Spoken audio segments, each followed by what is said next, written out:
The Florida prosecutor's office drops the aggravated assault case against AEW wrestler Cash Wheeler ahead of the pre-trial hearing. The latest Uncle Howdy teases on Raw tease that his faction could be coming to WWE television very soon. Could we be set for a Bryan Danielson versus Nigel McGuinness match at AEW All In at Wembley Stadium later on this year? We have the results from the King and Queen of the Ring tournament matches Monday nights on Raw. Lilan Garcia returns to WWE and endorses Samantha Irvin. The Judgment Day, could they be joined by Carito? Seemingly he wants in to the faction. And speaking of the Judgment Day, details on Damian Priest re-signing with WWE.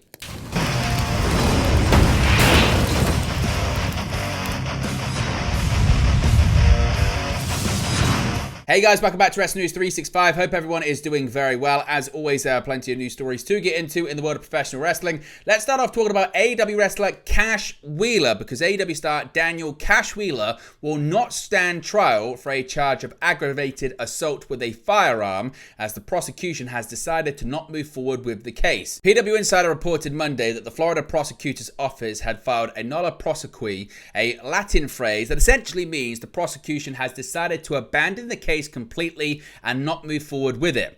Wheeler had been set to stand trial on May 20 with a pre-trial hearing set for Tuesday, that being today. At the time of recording, there has been no word from the prosecution or any of Wheeler's legal team as to why the case has been dropped. But as of May 13 at 3 p.m. Eastern, the case had officially closed and Wheeler's bond had been released. Now, there was some speculation that the case could interfere with Wheeler's upcoming AEW schedule, with the now cancelled trial date being 6 days before AEW's Double or Nothing pay-per-view in Las Vegas, where Wheeler is set to take part in Anarchy in the Arena. Wheeler's schedule hasn't been affected over the past few months despite his legal troubles, with the former AEW Tag Team Champion even travelling to England for All In 2023 just over a week after his initial arrest. With Wheeler now confirmed to be at Double or Nothing in Las Vegas, eyes will now turn to former AEW Continental Champion Eddie Kingston. He may not be fully fit to compete come May 26. Kingston was reportedly banged up following his recent match in New Japan Pro Wrestling against Gabe Kidd, with some speculation cropping up as to whether Kingston will be medically cleared for Double or Nothing in Vegas. We get any more details on this story, of course, we'll let you know in a future video.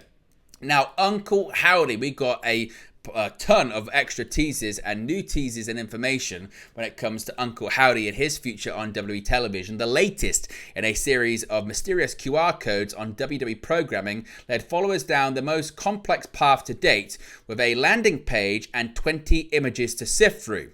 Now, the code itself led to www.com/121212, which mimicked the look of a basic index page with the slug door at the top and a list of JPEG files numbered 1 to 20. We can actually get this up for you right there. So as I mentioned, this is where it leads to. It leads to this.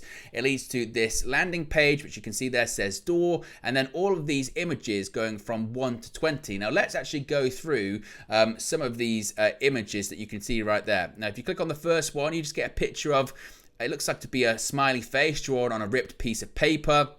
If you then go back to 2, you get this message which says, do you want to meet them? Once again with a smiley face emoji. If you go to 3, you get once again written words on this ripped piece of paper saying, I set them free, again with a smiley face emoji. You go to 4, it says, I reminded him of who he was. I showed him his lies. Now he shows me his vision. It is beautiful. Once again, scribbled on a piece of paper. Number 5 says, I have always been.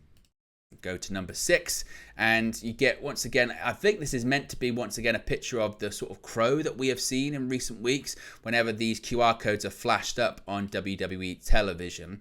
Number 7 once again says, they were trapped. I showed them how to open the door, on once again a ripped piece of paper. Number 8, and again you can kind of see the previous image there, how to open the door. You can see this there saying, they were left all alone. I opened the door. Now they are not alone anymore. Do you understand? Also underneath it you can kind of see something that would seemingly say, can you keep a secret? Go to image number 9, and you can see once again the earlier picture saying, do you want to meet them, with a smiley face. You can also see a smiley face, but looks to be, I guess, on the other side. Some people are saying it looks kind of a bit like the Fiend's old mask. Maybe we'll have to wait and see if that's.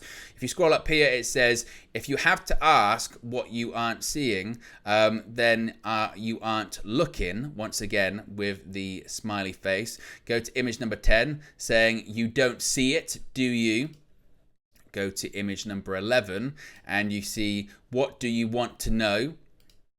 Go to image number 12, and you can see once again the sort of previous picture of, do you want to meet them, or to previous writing rather, do you want to see meet them? And then another piece of paper that says, I am all of us. Go to image number 13, and it says, do you see, I am already free? Now, some people, again, trying to look around as to where this is set. Doesn't really give any indication as to where this is set. Go to another picture, and it says here, how are you doing? I crawled out of the cave so I could set them free. What are your goals? To remind them. What challenges are you facing? I'm afraid they won't understand. How do you feel? I finally know my purpose, and soon everyone will see. You can't really see what the rest says here because it's cut off, but it looks to be some form of a Q&A. Some people have tried to look into possible reflections here in the metal. You can't really truly see anything like that. Image number 15, once again, just is filled with this, which is the symbol that we've seen with a lot of the QR codes as well. We've seen, obviously, that kind of crow image, but also we've seen this symbol over and over and over and over again. 16, you get the top of a mirror. Now, you can't really see who's taking the picture in the mirror or anything like that. Maybe that will be revealed later on. Picture 17, you get the back of this notebook. And again, see an interesting pattern. Do you interpret anything from that pattern? Maybe you can see, actually, that's the notebook that all of these notes were written in. 18, this is quite interesting here. You get a clipping of what appears to be a sort of a news column, and it says, local woman reported missing, and it's by Wendy Lucho, and I believe this is Wendy Lucho, the reporter, perhaps. It says, local authorities are asking the public to help locate a woman that was reported missing over the weekend. Blank 31 was last seen at her home, which also acted as her office, where she would often see patients. While no official details have been released, friends and family describe her as loving and caring individual with no known enemies. A source close to the situation said there were a series of strange notes discovered at her residence. When asked, authorities said they have no further comment at this time. So seemingly, it's trying to suggest that all of those notes that you've seen were at this woman's office, Wendy Lucho's office, and I guess it would suggest she was some kind of, psychiatrist, again, seeing patients. They're being very careful with the language that they use, and they do not say psychiatrist, psychologist, or doctor, or anything like that. But it would imply this is this woman's office. She has gone missing. She has been taken, I suppose, by the Uncle Howdy faction. Go to image number 19. And you see the sort of static image. Now, some people are suggesting you can kind of see something in that, perhaps. It could be a case of, pareidolia, where you can see images or see faces and things that aren't really there. I don't know if you can see anything in that. You can let me know if you can. And then you get to image number 20, which does suggest maybe we're going to see something very, very soon, because we see this, a floppy disk. Now, if you don't know what that is because you're younger, a floppy disk is essentially what a USB drive is or something like that nowadays. It's an external memory disk that you can save information on, data on. And there is a date there. There is May 16th, 2024, 4 p.m. plus which. Now, there is a USB drive and hard drives and other floppy disks, so it could possibly suggest that maybe we're going to get answers in 2 days' time. Of course, the 16th of May is a Thursday. WWE doesn't tend to have any programming on a Thursday that I'm aware of. Of course, SmackDown is on a Friday, but maybe that will suggest that we're going to get more indications coming up in the future. But certainly a lot of information there and a lot of teases as to what could come in the future. Now, notably as well, for really the first time that we can really remember. Notably, the Raw announce team acknowledged this week's glitch, perhaps indicating that a reveal is coming sooner rather than later, with Howdy's name hidden, this time in plain sight. One would think that is certainly the case. So we shall see indeed what is going to happen with that. Interestingly, as well, as many people have pointed out, in that newspaper clipping of the story Who's Gone Missing, written by Wendy Lucho, that's an anagram of Uncle Howdy. So maybe, just maybe, we're getting closer and closer to Uncle Howdy's WWE television return. Now let's switch gears here and talk about AEW and a possible dream match on the horizon later on this year. Bryan Danielson is in the final stretch of his full-time wrestling career, and he's leaving no stone unturned, from battling Will Ospreay in a classic at AEW Dynasty to signing up for Anarchy in the Arena at Double or Nothing, where he'll defend AEW's honor alongside Eddie Kingston and FTR against the Elite.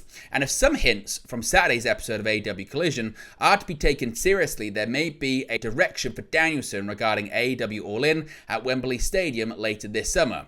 On Sunday's Wrestling Observer Radio, Dave Meltzer noted how Collision led lead announcer Tony Schiavone spent Saturday's show openly suggesting the idea of his broadcast partner Nigel McGuinness facing Danielson at Wembley Stadium. It was so strong that Meltzer believed it signaled McGuinness would be coming out of retirement to face Danielson, though neither he nor co-host Brian Alvarez confirmed the match was on the books.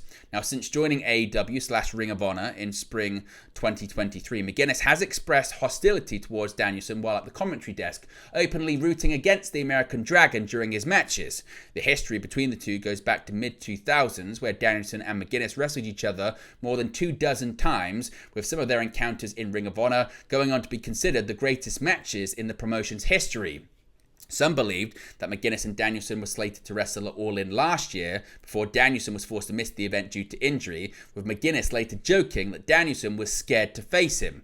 Reports later suggested, however, that Danielson was being considered to face Kenny Omega in a rematch from their AEW Grand Slam match in September of 2021. Should McGuinness come out of retirement to face Danielson, it would be their first match, his first match rather, in a long time, since December of 2011. So do you think this match is on the cards for the future at All In at Wembley Stadium? Let me know your thoughts about that as well. Now let's talk about the King and Queen of the Ring tournaments. They continued last night on Monday Night Raw. Two Raw stars are one step further to being crowned King of the Ring in Saudi Arabia. Former Intercontinental Champion Gunther and Jey Uso advanced in the quarterfinals of the tournament during Monday night's episode. Gunther defeated Kingston and Uso toppled Ilya Dragunov. Kingston had started off the first bout hot, attacking Gunther and hitting him with a suicide dive before the bell even rung. Gunther was able to capitalize and took control for a good portion of the second half of the match, even slamming Kingston into the announce desk before getting him into a Boston Crab submission on top of it. Kingston hit an SOS and a Trouble in Paradise throughout the course of the match, but could not keep the ring general down. Gunther hit a powerbomb in the middle of the ring and turned it into another Boston Crab when Kingston kicked out. The New Day member then tapped out, with Gunther getting the victory. Dragunov also came out of the gate hot against Uso until he was hit with a suicide dive of Uso's own, knocking spine first the former NXT champion into the announce desk. The Mad Dragon didn't take too kindly to that and cleared the desk and attempted to lay out Uso on top of it with an H-bomb. When both men were back in the ring, Dragunov slammed Uso across the mat and connected with another H-bomb. Uso was able to kick out of the maneuver, and Dragunov started to get frustrated. Uso caught him with a spear, then went to the top rope and hit an Uso splash for the victory. Uso and Gunther will now face off in the semi-finals of the tournament next Monday on Raw. The two stared each other down in the middle of the ring to end the broadcast, with Uso yeeting and hyping up the crowd as Gunther looked on. As far as the Queen of the Ring tournament, we got developments in that as well. The Queen of the Ring tournament continued last night on Raw with a pair of quarterfinal matchups featuring Shayna Baszler versus Io Sky and Zoe Stark versus Lyra Valkyria. To get to this point, Baszler knocked off Maxine Dupree at a live event in Macon, Georgia on Sunday, while Sky, Stark and Valkyria were all victorious on last week's episode of Raw, besting Natalya, Ivy Nile and Dakota Kai respectively. Sky, as per usual, was accompanied by Damage Control without an injured Asuka, and perhaps Shayna Baszler expected as much, attacking her opponent from behind as she wrapped up her entrance and began to enter the ring. This gave the Queen of Spades enough of an edge to where Sky was on the defensive for much of the match, doing all she could to slip and slide out of Baszler's offense. Ultimately, that included withstanding a Kirifuda clutch that looked like it might lead to a win for Baszler before Sky reversed the move, and then secured the win with a Meteora and her signature moonsault. Stark and Valkyria kicked things off in a more traditional fashion, locking up early and progressing through a bevy of technical wrestling maneuvers. The finish came after a series of reversals, with Stark avoiding a tornado DDT and then going dirty, pulling Valkyria's hair and slapping her, but the former NXT Women's Champion wasn't above getting nasty herself, slapping Stark right before countering the Z360 attempt and hitting the Nightwing to move on to the semi-finals. Valkyria and Sky will now square off next week, with the winner advancing to take on the winner of the SmackDown side of the tournament at the King and Queen of the Ring PLE in Saudi Arabia on May 25. Now, Lilan Garcia was back on WWE television last night. An iconic voice returned to Raw for the first time in years on Monday and praised the Red Brand's current ring announcer, Samantha Irvin. Lilan Garcia returned to the show and appeared in the ring in front of the audience in Greenville, South Carolina, before announcing King of the Ring contender Kofi Kingston to the ring. Garcia heaped praise on Irvin and said she was so proud of her. Garcia posted multiple videos to her Instagram story throughout the day, making fans aware she'd be in attendance. She also sent kind words to former NXT announcer and now voice of SmackDown, Alicia Taylor. She said, quote, "What's up, guys? Guess where I'm at? It's WWE, and guess who I'm with?" Garcia said in the first video before panning her phone to show Irvin and the empty arena. "I'm in the house. I'm in Greenville, South Carolina, and of course, I had to come and say hello to my WWE family and this girl right here. I'm so proud of her. Alicia, who's now on SmackDown, all the women announcers. I love this." So Lilan Garcia making an appearance back on WWE television. Now, could Carito be a new addition to the Judgment Day? Well, when the Judgment Day faction was featured hanging around backstage, there was a bonus member on hand once again. With Dominic Mysterio continuing to pitch Carlito joining the Judgment Day as he did last week, Damian Priest remained unconvinced. Priest told the other members that if they want to work with him, that's fine, but as far as the World Heavyweight Champion is concerned, that was a no from him. After further clarifying that Damian Priest didn't trust him, Carlito noted that even the most stubborn minds could be changed. He hoped that they would go on to become amigos. So we'll wait and see what happens with Carlito in the future.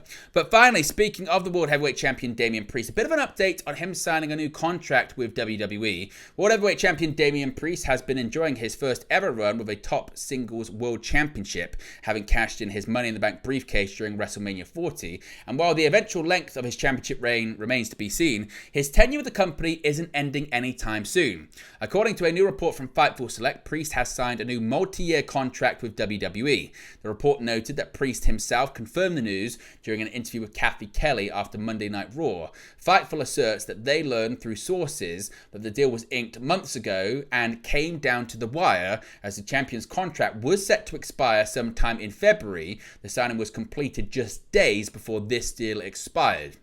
Now, the news comes amidst potentially unprecedented levels of turnover within WWE, as several long-time high-level employees and executives have made their exit from the company over the last 8 months. And WWE's new ownership appears to be waiting until the last minute to sign several major stars. That said, Priest now joins the list of several main event talent who have gotten their deals done despite the wait. WWE sources allegedly told Fightful they had no intentions of letting Priest walk, and that both parties had frequent talks long before the new contract was inked. Additionally, Priest had full control over his new theme song, of which WWE is a fan. Priest also signed with Paradigm Talent Agency in April. Priest recently successfully defended his championship against Jey Uso with the help of the Judgment Day, of course, but his next move will undoubtedly be major due to the huge deal he signed. The Raw roster is currently stacked, but Drew McIntyre definitely has plans to regain the title. Of course, CM Punk is on Raw as well, so Priest will have no shortage of talents to face off against.